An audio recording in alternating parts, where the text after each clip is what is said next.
Hello, good morning everybody. Thank you so much for that warm introduction. It is a pleasure to be here.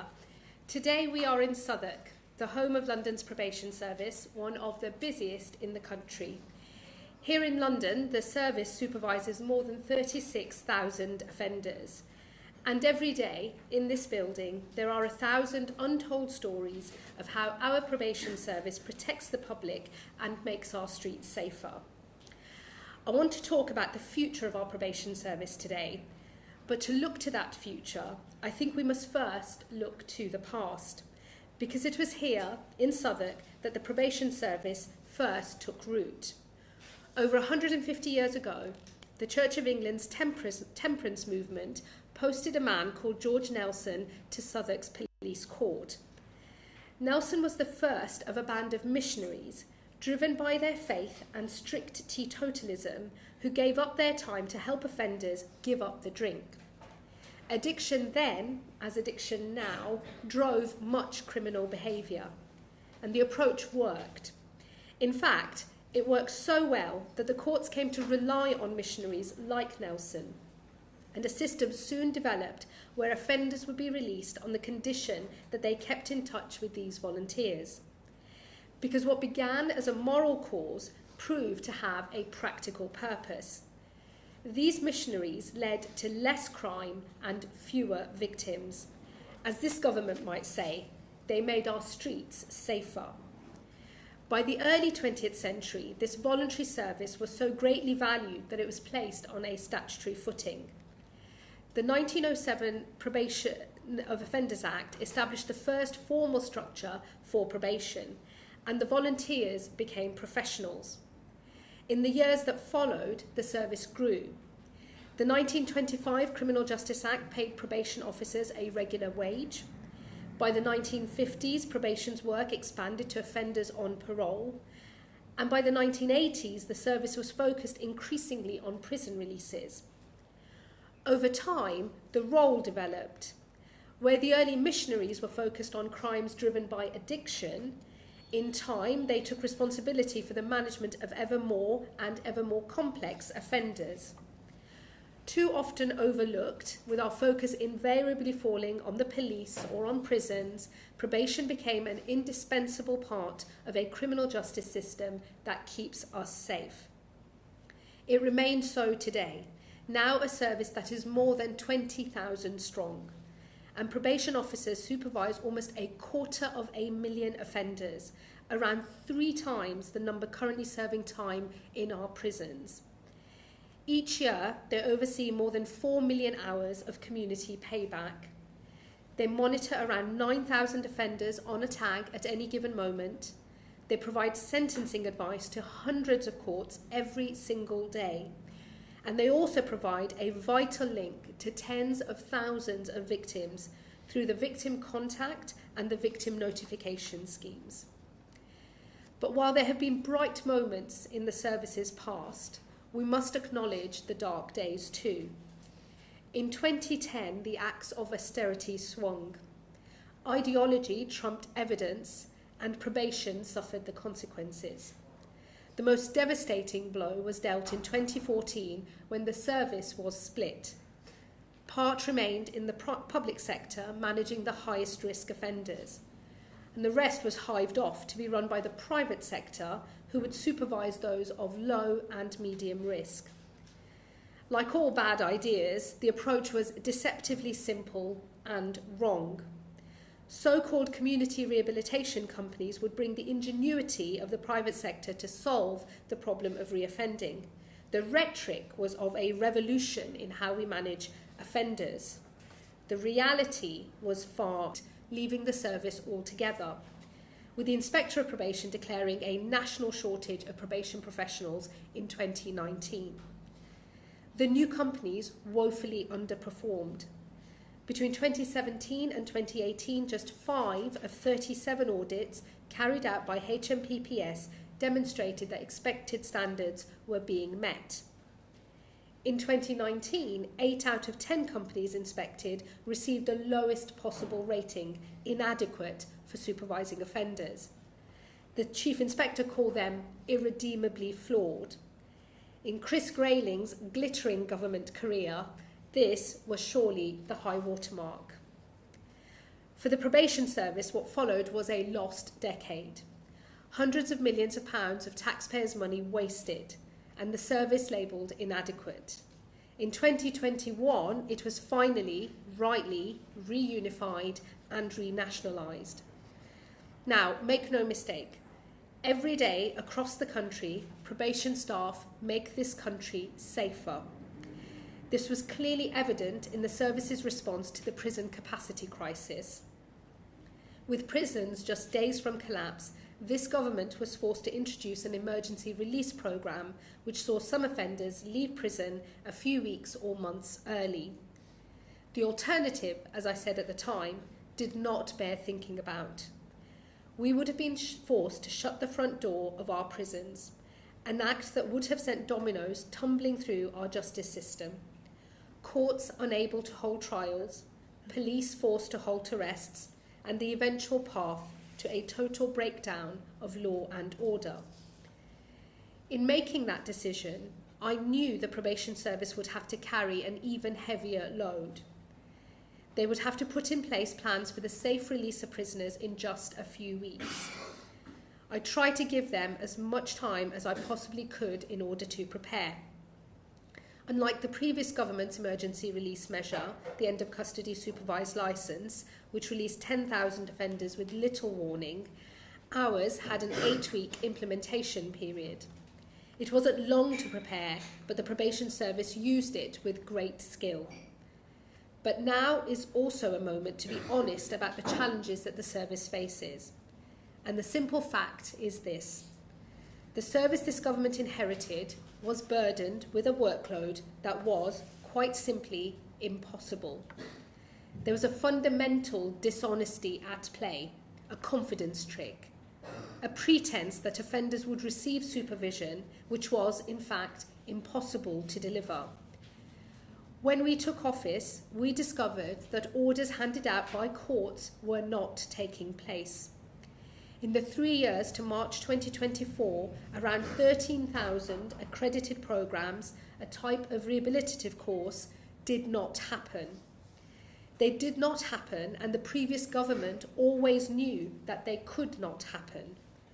This wasn't because an offender had failed to do what was expected of them, but instead because the Probation Service had been unable to deliver these courses in the time that the court had set.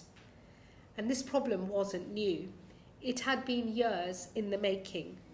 It had been obvious to my predecessors. And yet, just as we found in our prisons, the last government chose to dodge the difficult decision. They chose instead to sustain a convenient fiction. As I have shown already in this job, I believe in confronting problems, not pretending they are not there. And so from today, we will cancel courses for those who pose a low risk to society. This will end the last government's pretense that these courses were ever going to be delivered. And we will ensure those offenders who pose a higher risk and who need to receive these courses will do so. This isn't a decision I take lightly, but it is a decision to confront the reality of the challenges facing the Probation Service. And I should be clear, for those who will not complete an accredited programme, they remain under the supervision of a probation officer, and all of the other requirements placed upon them will remain in place. Any breach of a community sentence could see them hauled back into court, and any breach of a licence condition could see them back behind bars. Addressing individual issues like these, however, is no long-term solution to the challenges that the Probation Service faces. Today, across the country, probation officers are spread too thin, responsible for caseloads and workloads that exceed what they should be expected to handle. Probation officers are drawn to the profession not just because it's another job. This job is a vocation, even a calling. They are, after all, the inheritors of those missionaries of 150 years ago. They are experts in their discipline, who want to know that their work is protecting the public and keeping offenders on the straight and narrow. Overstretched, they can't work with offenders in the way that they need to. The last 14 years have seen cuts and chaos, and the burden placed on probation officers' shoulders grow heavier and heavier. It has driven people away from the job, it has made the public less safe, and it has to change. It is clear we need to bring more people into the probation service. In July, I committed to bringing on 1,000 trainee probation officers by March of this year. But we must go further. So today I can announce that next year we will bring on at least 1,300 new trainee probation officers. New probation officers are the lifeblood of the service and they will guarantee its future. But they are not enough alone. It is also clear we must remove the administrative burden that weighs probation officers down and makes them less effective in their roles. Today, too many hours of probation officer time are wasted each day. They are drowning in paperwork. And I don't mean metaphorical paperwork, I mean literal pen and paper work. This takes up valuable time that will be better spent working with offenders. And it also introduces the risk of error, the failure to identify the critical piece of information that might shape a professional's judgment of the risk that an offender poses. Where digital processes do exist in the probation service, they can be difficult to navigate. Information is stored in multiple different systems that do not speak to each other, and probation officers are forced laboriously to type the same information time and time again. So we will soon pilot a digital tool that will put all the information a probation officer needs to know into one place. Over time, this will include information from other agencies, like the police, as we need to make sure data is more readily shared so that probation can make better decisions. We're also trialling a new system for risk assessing offenders to make it more straightforward for probation officers to make robust decisions. A group of officers in Brighton started using this in December last year, and we estimate it will cut up to 20% of the time it takes to do this crucial activity. It might sound simple, but the impact could be considerable. Every minute saved is more time probation officers can spend working with offenders. Less simple, but even more transformational, there's the potential of artificial intelligence. We are currently looking into voice transcription. This would automatically record and transcribe supervision conversations by taking notes in real time, allowing probation officers to focus on building relationships while also removing the need for them to enter handwritten notes into a computer afterwards. In time, we believe that AI could play a more active role in supporting staff to supervise offenders. For example, drawing on the data that we have on an offender to suggest a supervision plan tailored to them. This new technology will ensure probation officers provide what only they can, the human factor, the ability to work with an offender one-to-one to understand the risk that they pose, to develop a plan for how to manage it, and ultimately to turn them away from a life of crime and so protect the public. That is what remains true about the probation officer's job now, just as it was 150 years ago. The courts didn't turn to the temperance movement's missionaries because they were great at paperwork. They did so because of how they worked with offenders. They knew, in the words of the government minister who brought in the 1907 Probation Act, how to guide and admonish an offender and make the public safer. But while new staff and better technology are necessary to the future of our probation service, they are not sufficient. With a caseload of nearly 250,000 offenders, we must also look at the work that probation officers are doing, and we must ask, where should their time be spent? And more specifically, who should their time be spent with to have the greatest impact? In this, it is clear that there are two types of offender. On the one hand, we have those who pose a higher risk to society. In this group, we have those who are dangerous, posing a real risk of harm to the public. We also have those whose offending is prolific, the 1 in every 10 offenders who is guilty of nearly half of all sentenced crime. On the other hand, we have offenders who pose a lower risk. They are not serial offenders with a high risk of reoffending. Their crimes are instead often fueled by addiction, homelessness, and joblessness. These crimes are not excusable. All crimes must be punished, but these two groups, and the higher and the lower risk, are different. If we want to reduce reoffending, cut crime, and have safer streets, we have to treat them differently. And too often today, we don't. We have a one-size-fits-all approach, and that must change. For higher risk offenders, a probation officer's time and focus is essential. It is no exaggeration to say that effective supervision of this cohort can be the difference between life and death. We all know the tragedies. I think of Terry Harris, her children John Paul and Lacey Bennett, and Lacey's friend Connie Gent, savagely murdered by Damien Bendel in 2021 when Bendel was serving a community sentence. And I think of Zara Alina, murdered by Jordan McSweeney in 2022, just 9 days after he had left prison on licence.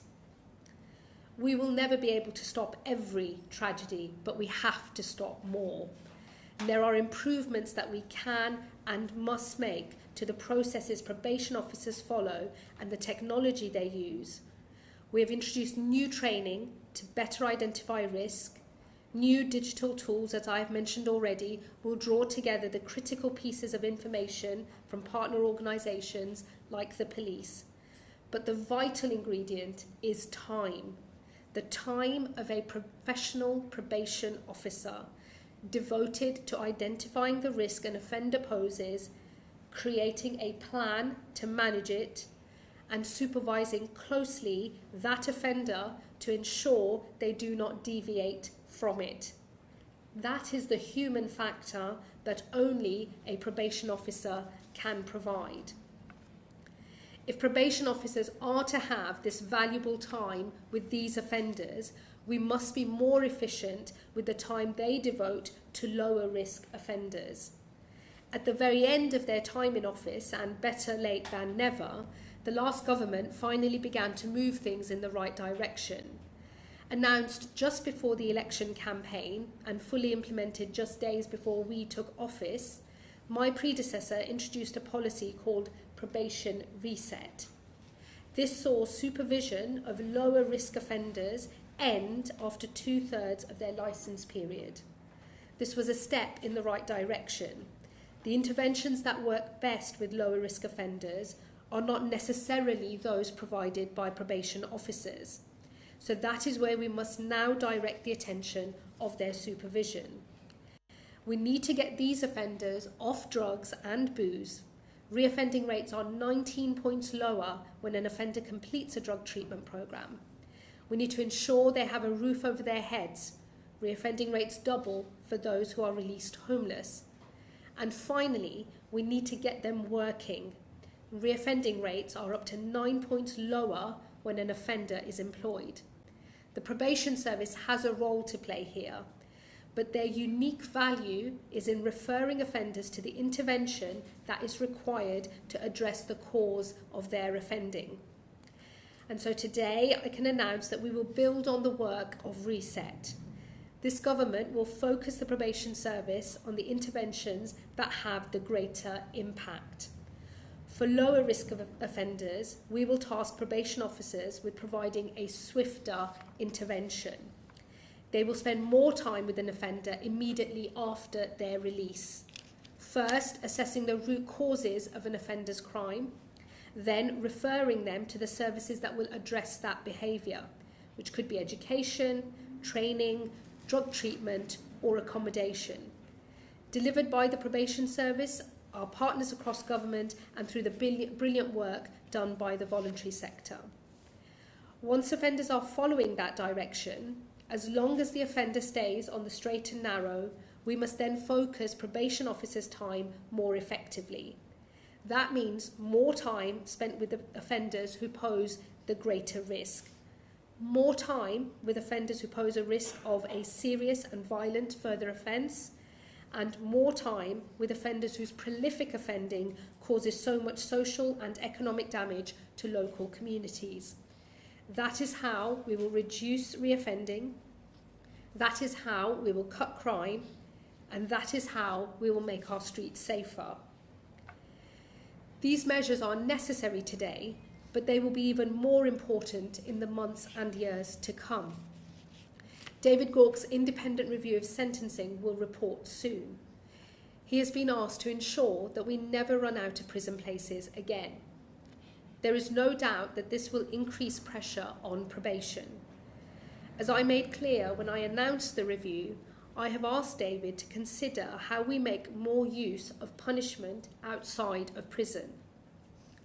In my view, technology is likely to play a key role, taking advantage of advances in the tech that is being used here and in other jurisdictions, like sobriety tags, which can measure the alcohol levels in offenders' sweat every 30 minutes and have a 97% compliance rate, and GPS tags, which can put in place exclusion zones to alert authorities if offenders enter areas we have banned them from. There are also likely to be more sentences served in the community, and more drug, alcohol and mental health treatment requirements placed on offenders.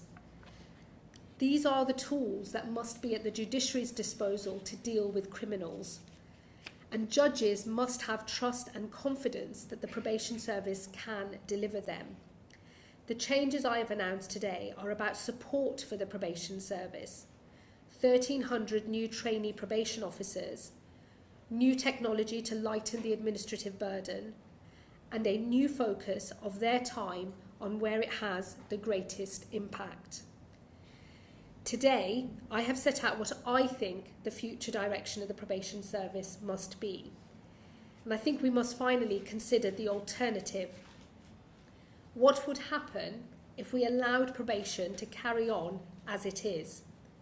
What would happen if we allowed the service to be stretched so thin, trying to do too much with too many offenders? Too much time spent doing the wrong things and not enough time doing what is right and what works. We know what the consequences would be. We've seen it in the stories of far too many victims and the pain that their friends and families have experienced and continue to experience every single day. When the Probation Service isn't able to properly assess the risk of offenders or supervise them, innocent people pay a terrible price. The first job of the state is to keep its people safe. In this country, the Probation Service has stood on the front line of that for 150 years. In recent times, I believe the service has been let down by the politicians who have led it. The ideological zeal of austerity, the vandalism of privatisation, and then more recently, though less obviously, by a sort of blindness, the decision to entertain a fiction that ever more can be asked of the Probation Service, and that an illusion of justice, conditions placed on offenders that the service could not deliver, was more important than the reality. Today, I hope I have shown that this government will be different. We are willing to take the difficult decisions where they must be taken. I will support probation officers, both the new recruits that we will bring in and the professionals of whom we have asked so much in recent years.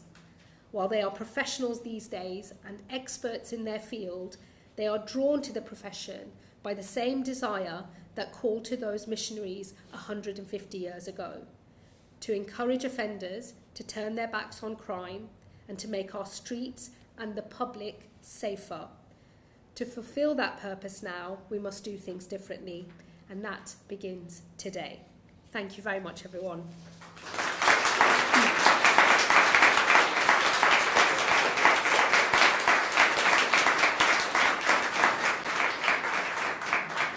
I think we've got some time for some questions. Great. Let's go with Matt first from the Times. Thank you. Matt Dathan from the Times. Thank you. Matt Dathan from the Times. These courses you're cancelling, how do you assess the low-risk offenders for those? Are they going to be based on the sentence lengths, or are they going to be assessed by the Probation Service? And on another area of your brief, on the assisted dying bill, changes were announced this week to drop the requirement for judges to sign off on an assisted death and replace that with medical experts. Do you think that makes the bill stronger or weaker? Thank you. Thanks very much, Matt. So just on the accredited programmes first, it's based on risk. So not specific to offences, but based on risk of harm and on risk of reoffending, because the purpose of the accredited programmes is to enable the behaviour change that ultimately leads to a reduction in reoffending. So that will be the basis on which those decisions are made. And then for other categories of lower risk offenders, there is also the possibility of one-on-one time with a probation officer working from a toolkit, so different to the accredited programme, but still an offer available in order to help with behavioural change as well. But for the cohort that still receive accredited programmes, they will do so on the basis of their risk of harm and their risk of reoffending. On the assisted dying bill, look, I mean, I think my personal views on this are well known, and nothing I have seen so far will change my mind. I will be voting exactly in line with how I voted on this matter at second reading. You will all know the government's overall position is neutral in that it is a private member's bill, and we will respect the will of the House. My department, as well as the Health Department, have a duty, given the subject matter of the bill, to make sure that whatever is ultimately implemented by Parliament, if it does pass through Parliament, is capable of being what we describe as operable. That means it's actually capable of being delivered in the country, and my department and my officials have engaged on that basis with Kemley Leadbeater, whose bill it ultimately is. We made recommendations about the issues that relate to what we look after as a department around oversight and the mechanisms that could be at her disposal, and she's obviously made the decision that she has to change the role potentially of the High Court and move to a panel instead. That is still a decision for her. It's her decision to lay down that amendment. We've obviously advised on what is operable and capable of being delivered. I've got Sophie, and then I'll do the round. Thank you, Sophie Hesselson from the Mirror. So you've spoken about the need for people to be properly referred to drugs, mental health, housing services. Obviously, all of these services themselves are really stretched. Will they get any extra funding or support? Look, you're right. I mean, these services are stretched. We have a reasonably good offer that we make as a Justice Department ourselves. So there are some services that we commission. We knew there was a gap when it came to housing. That is why a decision was made to provide homeless accommodation for up to 84 nights for those prisoners who are in danger of leaving prison homeless, because we know that if they leave prison homeless, they're basically going to go straight back in. So there are things that we do as a department that are designed to alleviate some of that pressure. But look, there's no getting away from the fact that across the vast swathe of public services, many local authorities, many NHS trusts are under significant pressure. What we're trying to do is make sure that the role of the probation officer here in this early phase of intensive work with an offender who is of lower risk is designed to get them into that service where the biggest difference can be made. I'm not going to pretend that that's going to be a perfect process. It's less than a perfect process now, and I've been hearing from probation officers about some of the difficulties that they have engaging sometimes with different local authorities, with different rules and different thresholds for helping. So I know there's more work we need to do cross-government on this, but for those lower risk offenders, it really has to be a big system drive to get them the intervention that is needed to help address the reoffending, so that we can then spend that time on the higher risk offenders who we know pose the greater danger to the public. Charles. On the licence, the reset, you talked obviously at the moment it's 2/3 of the way through the licence. Do you envisage with your proposals that you'll be able to bring that down, and so by how much? And then have you got a breakdown of the number of any cohort at any one time who would be serious criminals who will be targeted, those who are the biggest risk? Have you got any idea of what sort of figures we're talking about there? And then do you hope that this will bring down recalls, and if so, by how much? So we're not changing anything in terms of the reset programme. So what we inherited was supervision effectively stops at the 2/3 point of the licence. There is obviously still the possibility for people to be brought back into active supervision if the circumstances change. So if new information comes to light, if the risk factors change, offenders still actually do come back into supervision. That's already happening. And in fact, quite a reasonably large cohort of people will move in and out of active or reactive management depending on their risk. So because I can see that already working in reset, actually that's one of the reasons to be confident that risk assessment is what will drive the additional changes that we're talking about today. Look, the numbers I think will become available as we get going with the new policy change. Is that split between lower risk and higher risk offenders. And I will obviously be transparent with all parliamentary questions and other requests from the press as and when they come in. But it will be a significant change because for the lower risk offenders, they're moving out of the intensive supervision that we want to say for the higher risk.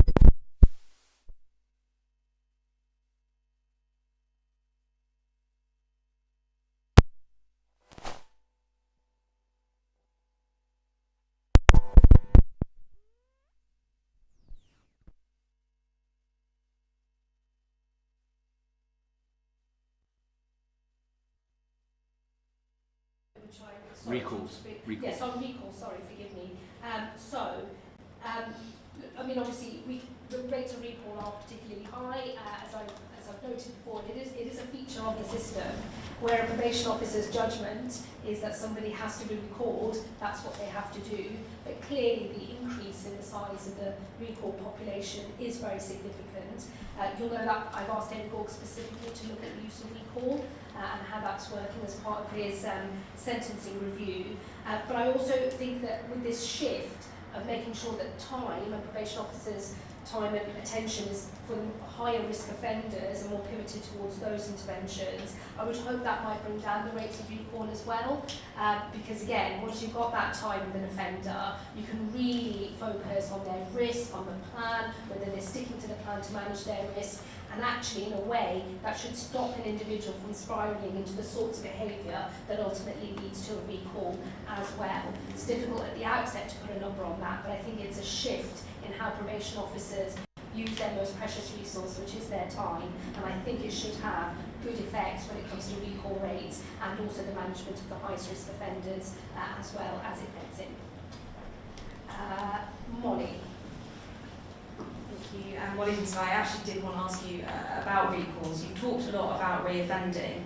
Most of the people being sent back recalled to prison at the moment aren't reoffending. Recalls, as you know, are at record levels. The Chief Inspector of Probation has said that he feels that at times people are being sent back to prison because it's the easiest thing to do and that actually the system isn't working. Do you share his concerns, and what do you want the sentencing review to look at? How big of a problem is it? Look, there's absolutely been a shift in recall. I think when it was looked at a while ago now, there was a suggestion that actually the reasons for recall weren't minor or wrong in some way, that we weren't over-recalling almost inadvertently. I know that obviously that position has somewhat changed. It feels a bit more like a risk aversion tool now. There's lots of debate and discussion, rightly so, about what's driving the rate of recall.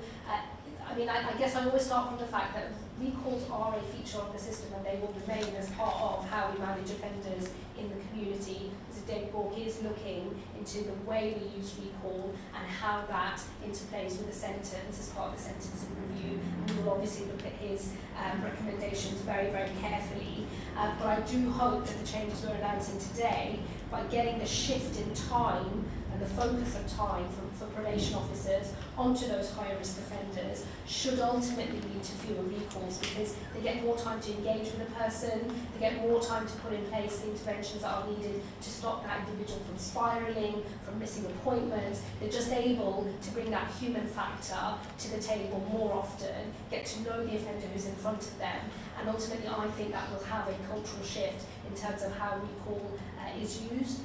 But as I say, we'll see that as and when these changes are rolled out and embedded in probation officer practice, and obviously David will be making his recommendations separately as well. So I hope the combination of the two does help us deal with the recall population, because you are right, it's gone up from 6,000 to 12,000. Ultimately, that rate of recall in terms of prison sustainability isn't sustainable, so something will have to change. Aggie. Thank you very much. Just in terms of the David Gork sentencing review, it sounds a lot like you know exactly what you want him to say, you expect you know what he's going to say. There are some stakeholders who think that you don't actually need to wait for that review to act. So could you make some of those changes before that review comes back? And just on assisted dining, it sounded like in your answer to Matt that you and your department effectively said it wasn't operable to have the High Court judge involved. Is that right? So it's an independent review of sentencing, and there's lots of discussion about what that review might come up with, and I'm pleased to see that level of engagement with the potential recommendations the review might make. The thing I've asked David to do, and the thing that only David can do as an independent reviewer, is to consider all of the potential options in the round and weigh up which of those are the best in terms of making sure we are punishing offenders, that we're building public confidence in whether they go to prison, that we have enough spaces, or if they're punished outside of prison, that is proper punishment and something that the public can believe in. And only an independent reviewer can really look at all of that in the round and make those recommendations. I've asked them specifically to make sure that we are able to live within our means in terms of prison places, which you'll know are going to increase over the life of this Parliament. So yes, there's lots of ideas around. There's things that myself and James Timpson, as our Minister, are very interested in, and you'd expect people in our position to be interested in different ideas for changing the position that we have inherited. But I think there's a real benefit to having one person who's able to sort of raise their eyes above the horizon and take a longer term look at every option and weigh it up and make recommendations. So it's by no means is it something that decisions have been made on already, but also I don't believe that we should just crack on and make piecemeal changes here and there, which then have no coherence overall, or what's happened before, which is you make decisions designed to get you out of the immediate crisis, and then you always worry about the long-term problem later, because the later never comes. And in fact, the later happened to me when I walked into this department and I realised the system was about to collapse. So I really firmly reject those who say we can just crack on and make changes now. I think we want to do this properly, we want to get it right, and the independent review is the best way to do that. And then on assisted dying, it's my job, that of my ministers and my officials, to engage with the substance of the bill that was passed at second reading, and to make recommendations and to put options in front of the person who owns the bill, who's Kimberley Peter, about what is and what is not operable. And there are a number of options that she could have taken. It remains a decision for her about what options she chooses, what amendments she thinks she wants to make to the bill. And our job was to give pretty dispassionate, neutral advice about what we thought could work in practice, or what her options were and what the ramifications of those options would be, and then she's made her decisions off the back of that. Okay. Rajiv. Hello, Rajiv Sal from The Guardian. On the 1,300 new probation officers, when do you expect them to come on stream? And given the crisis in the Probation Service and the leakage of staff, will the government have to go above the 2.8% pay gap? So we announced when I came in the 1,000 by the end of March, which we're on track to hit, and then the 1,300 or at least 1,300. If there's a possibility of going further, I would absolutely be looking to take it, but at least 1,300 in the financial year after that. So again, by March 26, end of March 26 is when I would hope they would all be on stream. And then on pay, I would, we've got discussions ongoing, the process has kicked off. You'll understand why I won't want to comment on a live process. I will just observe, when we came in, we did give a pay rise immediately. We made sure that the lowest paid probation staff now earn above the national minimum wage. And, I value the work that our probation service do, and I'm sure we'll have those discussions in the usual way. And then finally, I'll take Julia. Julia Evans. On the low-risk offenders, which are having their courses cancelled, are sexual offences and domestic abusers excluded from those courses that are going to be cancelled? And will victims be informed if perpetrators no longer have to attend those courses? So, as I say, the accredited courses, it's all based on risk, and so where any offender, regardless of whether they are sex offender, whether they have a domestic abuse flag, or domestic abuse connected offence, or indeed any other kind of offence, it will all be based on risk of reoffending and risk of harm. So in that respect, all offenders are treated the same. We've separately made sure that for the cohorts that are medium and lower risk for sex offences and for domestic abuse connected offences, they are the ones that will receive the one-to-one probation time with their probation officer to do the toolkit, which takes from the accredited programme, but it's obviously a very different sort of offer. Both things, the toolkit and the accredited programme, are ultimately ways of trying to get people to change their behaviour, but obviously the accredited programme is best focused on those whose risk of reoffending is high, because those are the people for whom the behavioural change and that intensive group work is most required. I will take one final one from Harry. Thank you very much. A question on a slightly different topic, if I may. ITV News has today exposed a far-right neo-Nazi organisation called Active Club England. They're posing as a fitness group. Secret recordings suggest that they're preparing for a race war. You're in charge of the criminal justice system. How do you think we should deal with extremist organisations like this? And will you investigate this deeply? Well, let me say first, what you're describing and what I'll see on the report later is abhorrent behaviour, and wherever this kind of ideological organisation, grouping, and their activities crosses the threshold of the law, they need to feel the full force of the law. The wider issues about how we manage extremist threats, I'm sure you'll appreciate they fall within the Home Office, but I know it's something that the Home Secretary looks at very, very closely, and all decisions on how we deal with different types of extremism threats are always based with national security in mind and what is best for the protection of the public. But there's no doubt, we've had a significant problem with Islamist extremism, we've got a growing problem with far-right extremism. In the end, these are people intent on doing harm, and we all, whether that's myself or the Home Secretary or the rest of the government, have responsibility to keep thinking about the ways in which we clamp down on that behaviour. Partly that's cultural, but also we do need to make sure where any of this behaviour crosses the threshold of the law, they do feel the full force of the law, and I'm sure that is what will happen in this case. Okay, great. Thanks very much, folks. Thank you.